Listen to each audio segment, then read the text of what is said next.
الله الرحمن الرحيم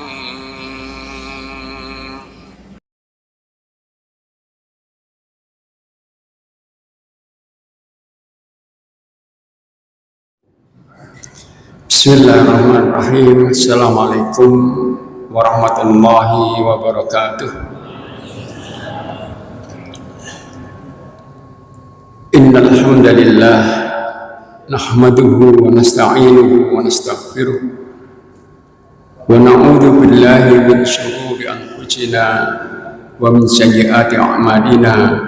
Man yahdihillahu fala mudilla lahu wa man yudlil fala hadiya lahu. Asyhadu an la ilaha illallah wahdahu la syarika lah wa asyhadu anna Muhammadan abduhu wa rasuluh. Allahumma salli wa sallim ala nabiyyika Muhammad wa ala alihi wa sahbihi wa man da'a bi da'watihi wa sara ala nahji ila yaumiddin. Amma ba'du, fa yaqulu subhanahu wa ta'ala fi Muhammad tanzilih: ya ayyuhalladzina amanu taqullaha wa qulu qawlan sadida yuslih lakum a'malakum wa yaghfir lakum dhunubakum wa may yuti'illaha wa rasulahu faqad faza fawzan 'azima. Para jamaah sekalian, bapak-bapak, ibu-ibu rahimakumullah, alhamdulillah kita bersyukur kepada Allah Ta'ala yang telah berkenan berikan kita banyak karunia-Nya, termasuk yang sedang kita nikmati bersama berupa taufik dan kemudahan Allah yang dengannya kita bisa berhimpun di rumah Allah yang kita cintai ini. Mudah-mudahan Allah senantiasa berkenan untuk meridhoi kita semua dan mudah-mudahan berkenan untuk mencatat upaya kita di rumah Allah ini sebagai bagian dari ibadah kita yang mudah-mudahan nantinya bisa menambah beratnya timbangan kebaikan kita insyaallah. Allahumma amin. Para jamaah sekalian, sebagai orang beriman tentu kita yakin tanpa ada keraguan bahwa kita akan hidup dua kali. Hidup yang sekarang sedang kita jalan bersama, duniawi sifatnya, yang kita tahu persis waktunya sementara, yang kita tidak tahu kapan aku berakhir hidup ini. Dan kehidupan kedua nanti, di akhir nanti, kehidupan yang kita juga tahu persis waktunya tidak ada batas akhirnya, abadi sifatnya. Ini ketentuan Allah yang tidak bersifat opsional, mesti akan jalan. Nah, dua kehidupan ini yang mesti akan kita ini mempunyai tabiat dan karakter yang berbeda dalam kaitan hubungan kita dengan Allah. Dua karakter itu Allah sebutkan dalam Al-Quran, jelas dalam banyak ayatnya, misalnya dalam surat yang ke-9 atau ayat 105 tentang perbedaan dua karakter itu. Ini Allah berfirman, wa qul i'malu wa syallahu amalakum wa rasulul mu'minun wa saturadduna ila alimil ghaibi wasyahadati fayunabbiukum bima kuntum ta'malun. Kata Allah, katakan Muhammad kepada umat, i'mal. Di dunia ini perintahnya i'mal, berbuat, beramal kalian. Maka Allah akan mengetahui itu. Di ayat lain Allah jelaskan tabiat hidup ini adalah beramal. Memang dalam kaitan hubungan Allah, surat yang ke-1784 Allah katakan, kullu ya'malu ala syakilatihi fa rabbukum a'lamu biman huwa ahda sabila. Katakan, ya maaf, setiap orang berbuat, beramal sesuai kondisi masing-masing, dan Allah mengetahui mana yang benar dari kalian beramal. Jadi tugas kita, kewajiban kita kepada Allah itu beramal. Karena di akhirat nanti tidak ada lagi amal. Allah katakan, fayunabbiukum bima kuntum ta'malun. Di akhirat ini akan diberitakan kepada kalian semuanya tentang semua hasil amal kalian.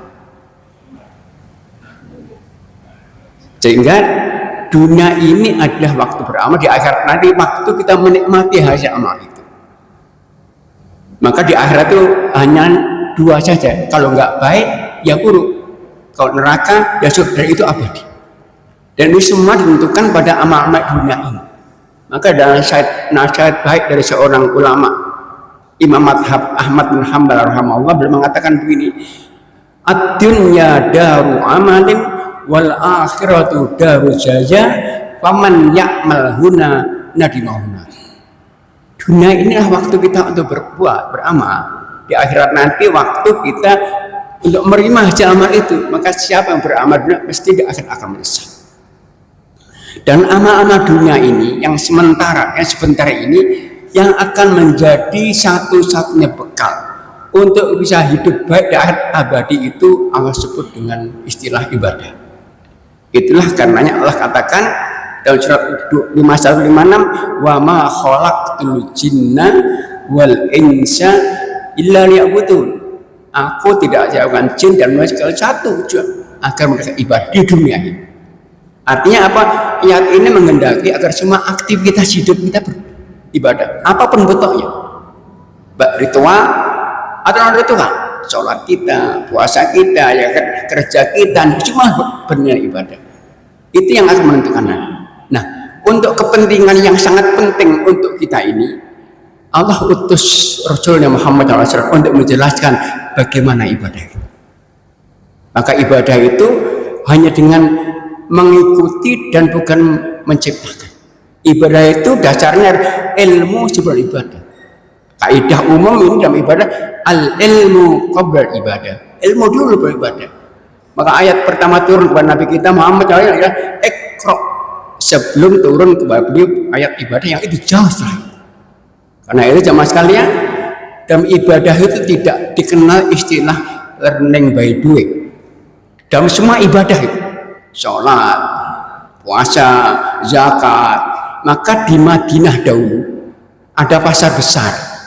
Pasar ini membuat Nabi SAW berdampingan dengan pasarnya Bani Quraidah. Dibuat aturan oleh Khalifah Umar. Aturannya apa? La yabi'u fi suqina illa man faqih. Tidak boleh berdagang di pasar kecuali paham ilmunya. Itu non ritual, muamalah, dagang, nikah, dan apalagi yang ibadah-ibadah, sholat. Pastikan sekali lagi berilmu dulu, belajar dulu. Nah, karena itu para ulama mengatakan untuk ibadah ini yang itu bekal kita untuk hidup baik akhirat itu ada standarnya. Standar pertama, standar kebenarannya. Karena sebuah ibadah akan dengan benar secara syariat ketika memenuhi dua syarat saja. Tentu ini sering kita kenal. Syarat pertama, kesesuaian ibadah itu apapun bentuknya dengan aturan yang diperintahkan atur Rasulullah. Kalau dalam fikih dijelaskan ada syaratnya, ada rukunnya, ada wajibnya, ada sunnahnya, ada yang membatalkannya, ada makruhnya. Maka sebaik apapun amal kita, menurut ukuran kita, ternyata nggak sesuai aturan, tertolak. Dengan tegas Nabi dalam hadis Bukhari Muslim mengatakan, man amila amalan laisa ala amruna fahuwa raddun. Siapa yang beramal ternyata nggak ada perintahnya dari kami, maka tertolak. Dan itu hanya dengan cara belajar saja untuk memastikan apa yang akan itu. Maka belajar menjadi kewajiban, kata Nabi, thalabul ilmi fardhun. Belajar menjadi kewajiban. Karena dengan belajar kita memastikan bahwa yang akan kerjakan ada aturannya, bukan nanti. Itu pertama. Yang kedua, kita perhatikan amal kita sesuai aturan, maka syarat kedua agar ibadah kita benar yaitu kaitan dengan motivasi niat. Dan ini penentu keabsahan semua ibadah kita. Harus ikhlas. Nabi mengatakan di Bukhari Muslim, innamal a'malu binniyat. Kalau Allah mengatakan wa ma umiru illa liya'budullaha mukhlishina lahuddin hunafa. Dan mereka enggak perintahkan kecuali agar ibadahnya mukhlisin, ikhlas untuk Allah saja. Dan ibadah itu Bapak sekalian hanya dua jenis saja ibadah itu. Pertama perintah, kedua larangan. Maka saat kita puasa, sholat, pastikan niat kita di hati kita untuk menjalankan perintah Allah, itulah ikhlas. Saat kita harus besar, mau sholat harus mandi, pastikan saat mandi hati kita menetapkan jangan mandi karena perintah Allah, bersuci. Kalau salah niat, ya rusak ibadah. Kita selesai ibu-ibu haid, lanjut siang hari, panas-panas mandi niat agar seger, nggak ibadah.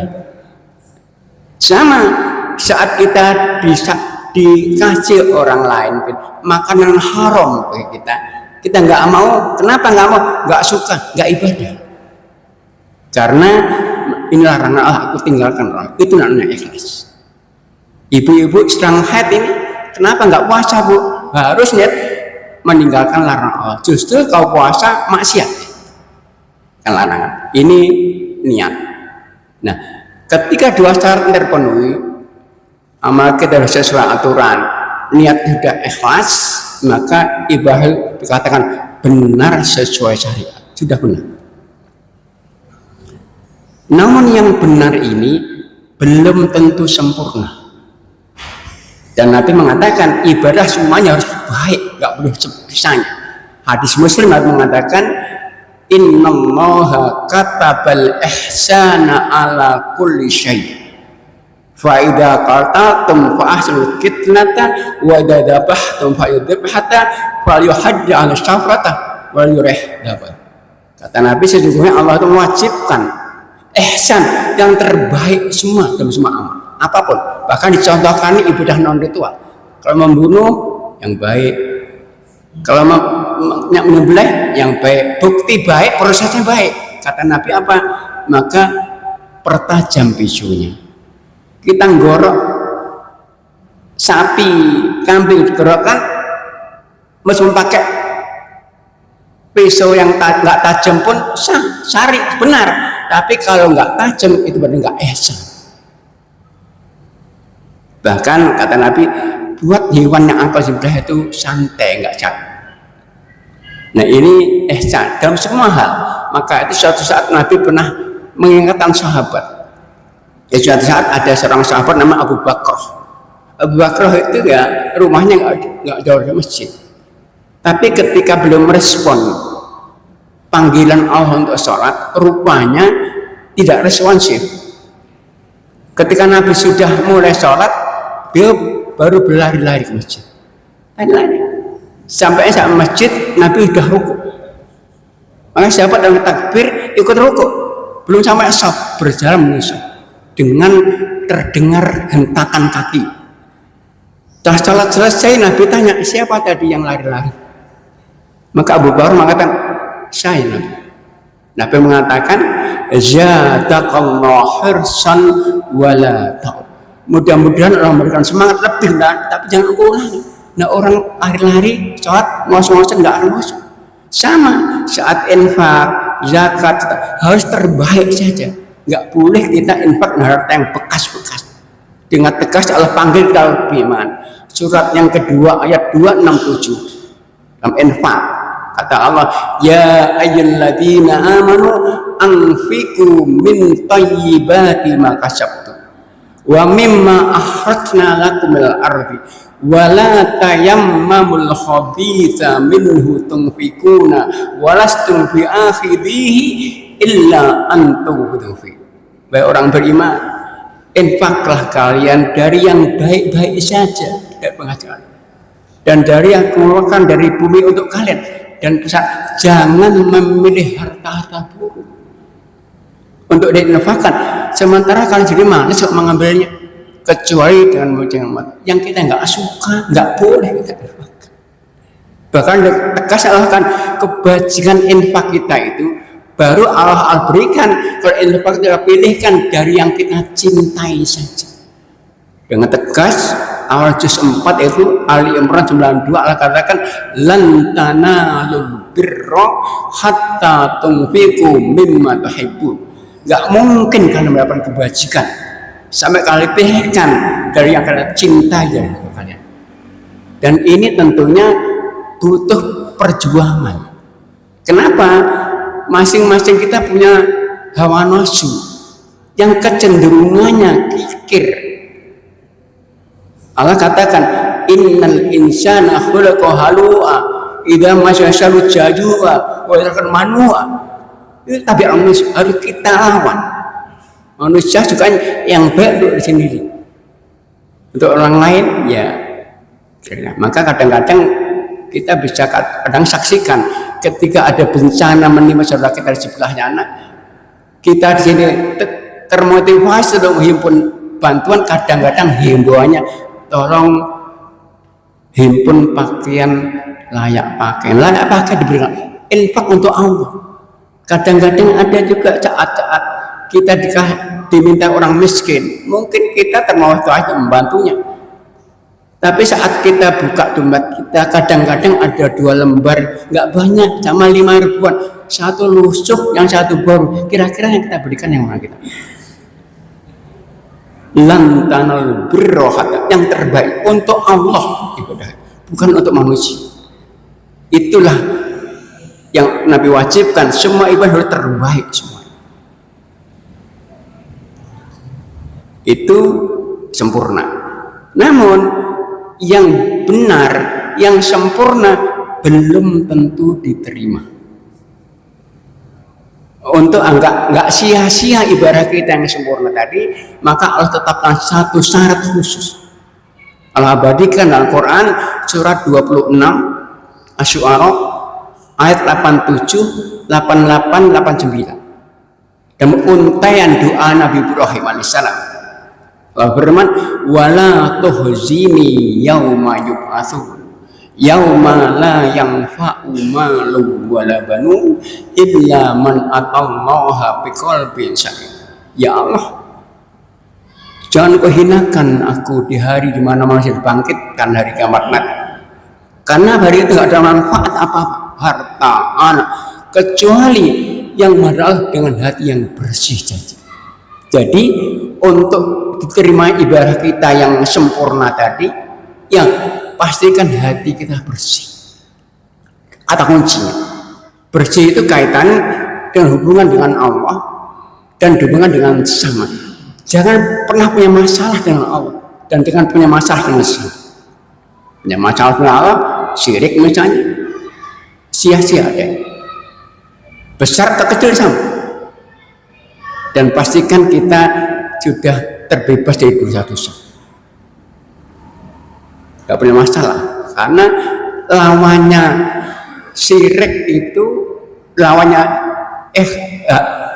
syirik itu lawannya tauhid, lawannya iman kita, dasar hukum kita. Dan ini kadang-kadang sulit. Maka Nabi mengatakan syirik kecil itu syirik yang khafi, yang samar, yang kadang sulit dihindari. Ria, summa, karena kadang-kadang muncul tiba-tiba.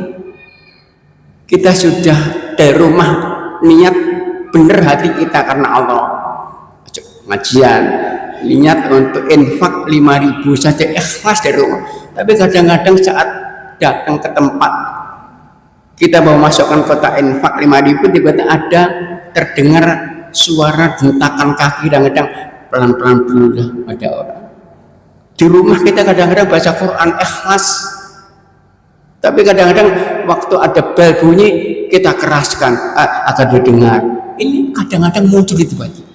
Maka ini akan paling aku khawatirkan bagian asyirul asyir.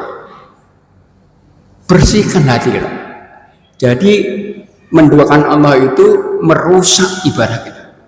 Bahkan Nabi kita pun dan seluruh Nabi pun diingatkan untuk ini. Dalam surat 39 Az-Zumar ayat 65 Allah katakan, walaqad uhiya ilaika wa ilal ladzina min qablika la in asyrakta la yahbatanna amaluka wa takunanna khasirin. Ya Muhammad, sungguh telah diwahyukan kepadamu kepada seluruh nabi sebelum kau, seandainya engkau sekarang kau menduakan Allah ya besar, apalagi kecil pun, maka semua amal akan terhapus semua dampak akhirat. Nabi apalagi kita. Nah, kebersihan hati dengan Allah ini juga harus kita sempurnakan dengan kebersihan dengan sesama. Artinya Allah ciptakan kita itu dengan bermacam-macam suku itu untuk saling mengenal, saling menghormati. Orang mukmin itu cuma bersaudara, maka nggak boleh ada sakit penyakit hati pun muncul dari kita yang dengannya muncul kedoliman, menghina, menggunjing, menyakiti, semua akan merusak ibadah kita. Bahkan Nabi contohkan satu penyakit hati satu saja bisa membakar semua ibadah kita. Kata Nabi, innal hasada ya'kul hasanat kama ta'kulun narul hatab. Satu penyakit hati hasad itu akan membuat ibadah kita rusak persis api menghabiskan bakar. Maka itu suatu saat Nabi pernah bertanya pada sahabat dalam hadis Muslim dengan mengatakan, atadruna man muflis? Sahabatku, tahukah kalian siapa orang bangkrut itu? Maka sahabat dengan kepolosannya mereka menjawab, al-muflisu fina man la dirhama wala mata. Ya Nabi, orang bangkrut yang kami pahami tentunya orang yang punya harta, yang punya dirham, banyak uang. Nabi mengatakan, menjelaskan, al-muflisu min ummati man yakti yaumal qiyamati bisolatin wasyamin wazakatin waqad ya'ti waqad syatamahat wa qadhafa hada wa akala malahada wa sabqa dimah wa darbaha. Kata Nabi, orang bangkrut umatku bukan itu. Mereka ada yang bangkrut itu dari umat yang datang menghadap Allah dengan membawa sholatnya sempurna, puasanya sempurna, dia kan tapi banyak dosa. Dosanya ada dosa kan sesama. Disebutkan 5 dosa. Pertama, menghina saudara. Kedua, menuduh tanpa bukti. Ketiga, makan harta dengan tidak benar.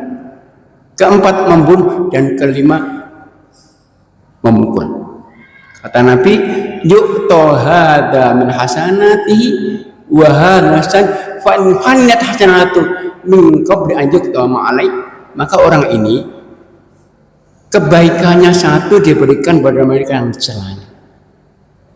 Kepada yang kedua diberikan pada mereka yang dituduhnya. Yang ketiga berikan kepada mereka yang dimakan hartanya. Kalau habis ibadah, sebenarnya ada yang dizalimi, belum dapat kebaikan. Kata Nabi, oh hidat khoto yang faturat, maka dosa mereka ambil semua ditimpakan. Faturat, maka masuk neraka. Jadi ibadahnya habis sia-sia, bahkan tambah dosa. Gara-gara punya sakit hati dengan sesama. Maka orang mukmin itu harus menjadi orang pemaaf saja. Sakiti maafkan, sakiti maafkan.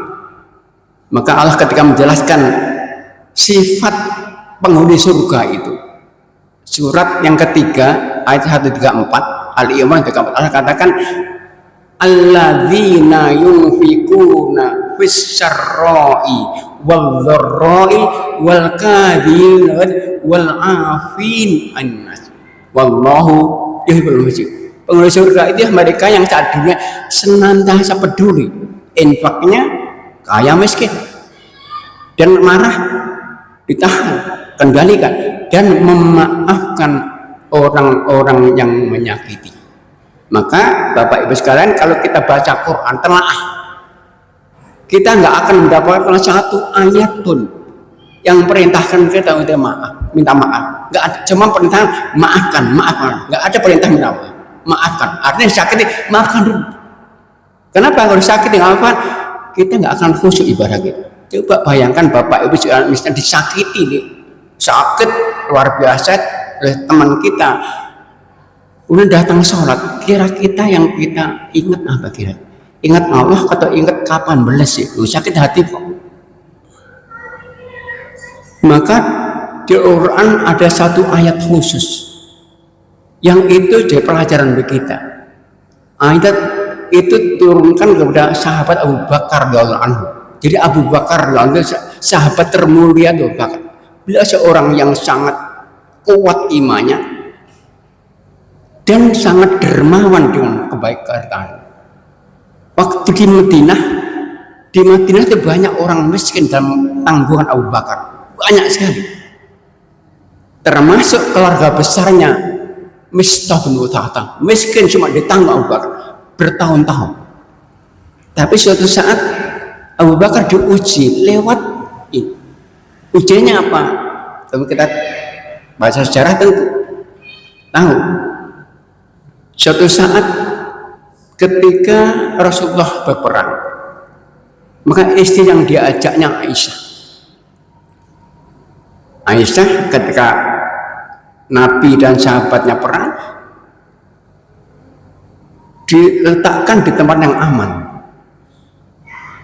Aisyah di atas unta, di atas haudatnya, rumah-rumah unta. Rupanya ketika merasa aman, Aisyah turun dari untanya itu. Dan mungkin lihat ada keadaan atau kemana. Tapi setelah perang selesai, maka Nabi dan sahabatnya tidak sadar bahwa Aisyah tidak ada di atas untanya, karena rumah-rumahnya terlihat ada hijabnya. Dibawalah unta Aisyah ke Madinah. Nah, ketika sahabat Nabi sudah pulang ke Madinah, Aisyah pulang dari tempat mainnya ke tempat di mana unta yang tadi ditambahkan. Ternyata sudah tidak ada semuanya. Maka dalam kondisi Aisyah menyendiri itu, ada sahabat yang terlambat juga melihat itu kan ibu kita Ummu Aisyah. Akhirnya, ya Aisyah, tolong Anda naik di unta saya akan tuntun. Turun ke Madinah, yang pertama tahu ada orang munafik, langsung buat opini Aisyah berjalan sahabat full. Disebarkan di Madinah sehingga menjadi opini masyarakat Madinah, jadi viral di Madinah. Nah, ketika menjadi masyarakat, ketika sudah tersebar di Madinah, ternyata Mistah bin Uthathah yang keluarga besarnya dijamin ekonomi bakat ikut menyebarkan fitnah, terpengaruh. Berita bahwa Mistah ikut menyebarkan fitnah itu sampai ke Abu Bakar. Abu Bakar marah tentunya. Kita pun kalau terjadi marah, cuman marahnya Abu Bakar salah. Merespon keburukan dengan burukan. Apa responnya? Bersumpah untuk menghentikan nafkah pada Mistah. Gak boleh. Orang kaya gak boleh hentikan nafkah pada orang miskin. Untuk itu turunkan ayat khusus Abu Bakar. Surat ke-24 ayat 22. An-Nur. Itu ayat khusus Abu Bakar, untuk Abu Bakar bahwa itu salah. Wala ya'tali'ul fadlu wasa'limu ayyu'ul. Janganlah, kata Allah, orang-orang yang beri kelebihan dan kelebihan harta untuk bersumpah nggak beri nafkah lagi berapa miskin. Muhajirin, kata Allah, wal ya'fu, maafkan Mistah itu salah mah dan lapang dada. Kata Allah ditutup ayat, ala tuhibbuna ayyuh, bukan engkau suka dosamu dihapuskan. Dosa Abu Bakar apa? Bersumpah menafkah dosa agar dihapus, maafkan dan lapang dada. Artinya dalam Islam perintah maafkan itu harus disertai lapang dada, nggak boleh ada kata tapi. Sama ikhlas tapi nggak ikhlas, harus total penuh, nggak benci lagi, nggak ngerundel lagi. Itulah sekali lagi keberjadahan yang menjadi kata kunci agar ibadah kita yang sudah benar diterima Allah SWT. Maka ada materi yang mungkin sering kita dengar, tazkiyatun nafas, itu materi yang sangat penting sekali. Ada beberapa langkah syariat untuk berjalan hati agar sekali lagi benar-benar kita menemukan Allah SWT. Jangan sampai kita mati dalam keadaan hati kita kotor. Dan semua ibadah itu, Bapak sekalian, semua ibadah itu ketentuannya, nilainya diukur di akhirnya. Jadi ibadah kita yang baik, benar, sempurna, hati bersih itu nilainya di akhirnya, saat kita mati. Jadi kematian kita itu akan menentukan kondisi kita di akhirat. Nabi hadis Muslim mengatakan, yub'atsu kullu abdin ala ma ta'ala. Setiap hamba Allah itu ada bangkit dan kondisinya persis kondisi mati. Maka mati baik itu menjadi kata kunci lagi. Dan untuk mati baik syaratnya proses ibadah. Apa itu? Istiqomah. Kata kunci. Kenapa harus istiqomah? Karena apa? Ajal kita itu tidak bisa kita prediksi, tidak program. Kalau orang nggak istiqomah ibadahnya, ya bisa jadi saat ajal tiba justru dia nggak sedang istiqomah, maka bisa suruh timah. Tapi orang istiqomahnya terus konstan, kapan pun ajal tiba masih dalam perbaikan, maka jamin sesuatu. Karena itulah, karena pentingnya ini ada sahabat Sufyan bin Abdullah minta wasiat Nabi begini, ya Rasulullah, kulli fil Islam qaulan la as'alu anhu ghairaka. Ya Nabi sampaikan pesan pendek saja dan berislam ini, beribadah akan dengan perasaan itu mencukupkan aku bertanya lagi dan mengatakan kul amantu billah tsumma istiqomah. Karena itu sekarang kalau kita lagi telaah Al-Quran, kata istiqomah ini Allah sebut dalam dua bentuk saja. Pertama bentuknya perintah amr, dan itu diulang-ulang.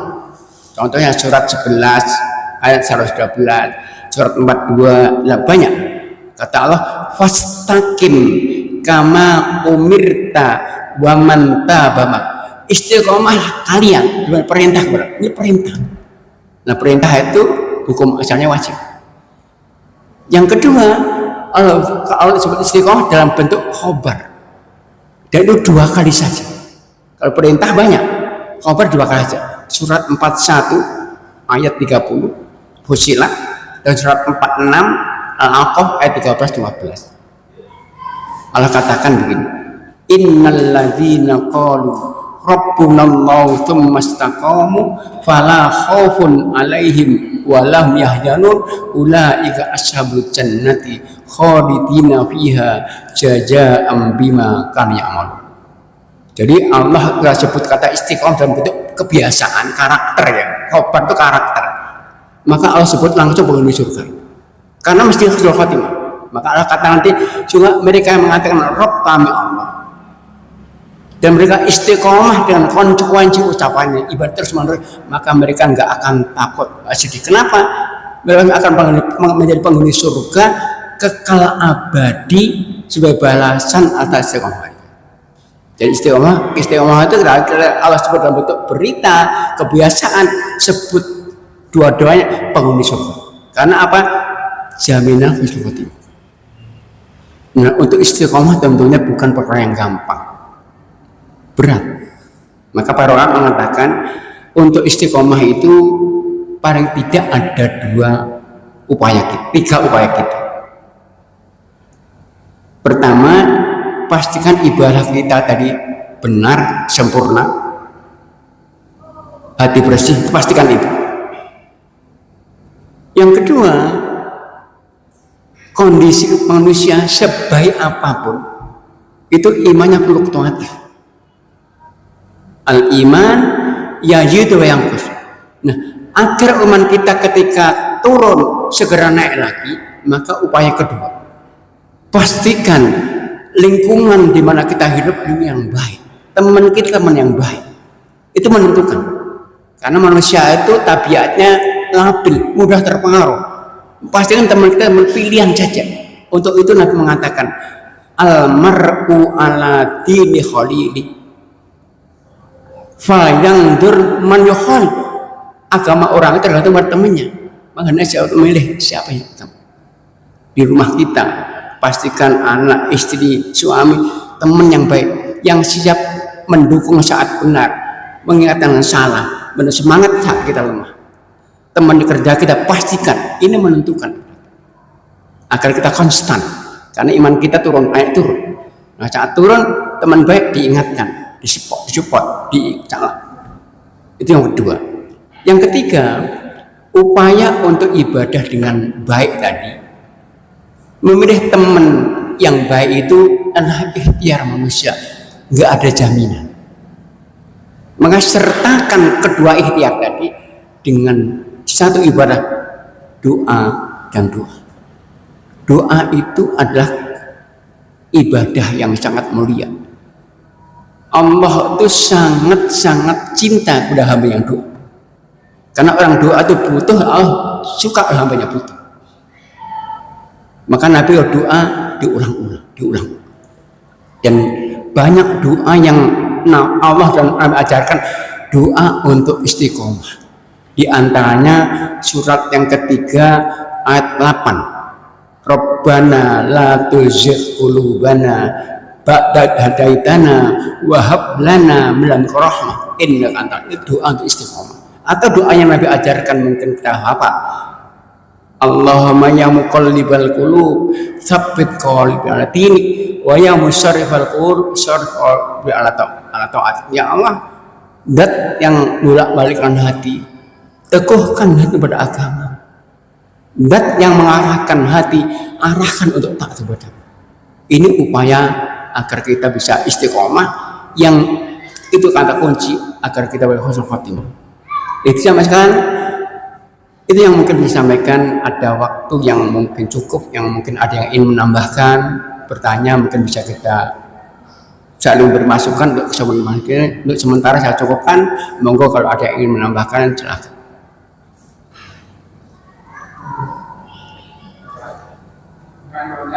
Ini monggo.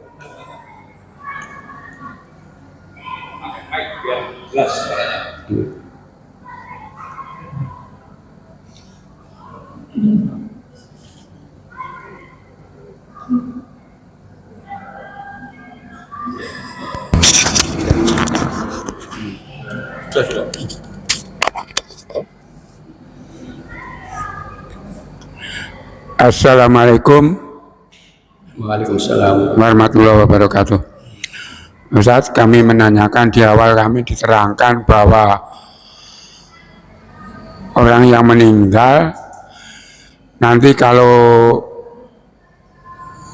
setelah hari kiamat itu dihitung hidupnya sepanjang masa, entah di surga atau entah di neraka. Gimana Pak? Orang meninggal? Monggo. Orang yang telah meninggal itu di hari kiamat itu akan hidup di surga maupun di neraka, waktunya sepanjang masa. Pertanyaan saya tadi, kalau tidak salah, saya mohon maaf nih kalau salah menerima persepsi ya dari Ustaz. Orang yang meninggal dalam keadaan husnul khotimah itu tidak menunggu hari kiamat langsung masuk surga. Terus yang kedua, dikemanakanlah arwah para yang pendahulu kita ini sebelum hari kiamat? Artinya yang telah meninggal dahulu sebelum hari kiamat. Demikian pertanyaan kami, kalau nanti salah. Yang pertama tadi orang meninggal husnul khotimahnya, Pak. Ya. Di akhirat mesti dalam kebaikan. Begitu maksudnya. Kurang. Kalau orang meninggal dalam keadaan husnul khotimah kan dalam keadaan baik meninggalnya. Ya, itu diterangkan tadi langsung masuk surga. Nah, masuk surganya itu begitu meninggal atau setelah hari kiamat, begitu. Ya. Yang kedua Pak? Yang kedua, dikemanakan arwah para peninggal terlebih dulu itu sebelum hari kiamat? Arwah. Ya. Baik. Ya, mohon maaf ini ya kalau salah. Saya salah persepsi. Jadi surga itu sekarang sudah ada Pak ya. Sudah ada. Cuman ketika orang itu meninggal, prosesnya Pak, itu nama alam barzah. Kalau kita alam kubur bakal dikubur. Alam barzah itu alam pembatas antara dunia dan akhirat. Semua mengalami itu, meskipun dia dibakar mengalami itu. Nah, alam barzah itu ada nikmat, ada juga ada adab. Nah, itu di alam barzah. Baru nanti hari kiamat muncul. Hari kiamat namanya, kemudian ada ba'at, baru dibangkitkan manusia. Jadi proses begini, prosesnya hari kiamat dulu, hancurnya dunia ini, kemudian ba'at itu dibangkitkan manusia di kubur dari alam barzahnya, kemudian pada mahsyar ada hisab, ada mizan, baru itu masuk surga. Jadi surga itu baru nanti akhirat. Maka Allah katakan tentang Fir'aun. Fir'aun itu sekarang diazab terus di alam barzah, meskipun dimumikan sekarang. Bisa dibaca di surat yang ke-40, 45, 46. Fir'aun. Beli setiap pagi Fir'aun itu petang disiksa api neraka. Tapi wa yauma taqumus sa'atu adkhilu alahum. Baru hari kiamat datang baru masuk. Dimasuk neraka surga ketika hari kiamat, Pak. Itu proses pembangkitan pada mahsyar, hisab, mizan, prosesnya begitu. Panjang Mas kalimat. Jadi tidak sekarang di alam barzah itu disiksa, tapi siksanya siksa sifat yang gaib kita nggak tahu zaman saya. Karena apa? Yang dibakar pun disiksa. Fir'aun yang utuh disiksa. Tapi belum hari kiamat. Karena waktu di alam barzah itu orang mukmin masih berpotensi hilang dosanya, tambah amal. Dengan doa kita orang itu bisa terhapus. Dengan kita beramal atas nama orang meninggal, amal jariah mereka bertambah. Di alam barzah itu, Pak, kalau orang muslim masih berpotensi terhapus dosanya, biar tambah amalnya. Orang kafir tidak mungkin. Barangnya siksa terus langsung nanti di akhirat neraka. Itu yang kedua tadi arwah. Jadi begini, Nabi itu pernah ditanya oleh orang Makkah tentang arwah. Nabi nggak menjawab. Langsung turun surat Al-Quran, surat 17 ayat 85. Wa yas'aluna 'anir ruh qulir ruhun ar. Mereka tanya tentang roh, gimana roh itu yang tahu Allah. Jadi yang gaib itu tahu hanya Allah. Kita nggak tahu tahunya kemana, yang tahu Allah saja. Ya, apakah gentayangan atau setiap Jumat pulang kita nggak tahu. Ya. Nabi saja makan, Nabi saya nggak tahu. Kulirun amri Robi itu urusan Rob Muhammad, bukan urusan. Wallah bisa. Apalagi saya. Wallah bisa. Jadi mungkin ada yang nambahkan atau cukup? Cukup. Baik, mungkin sementara itu tentunya ada khilaf, mohon maaf. Akhirul kalam billahi taufiq. Assalamualaikum warahmatullahi wabarakatuh.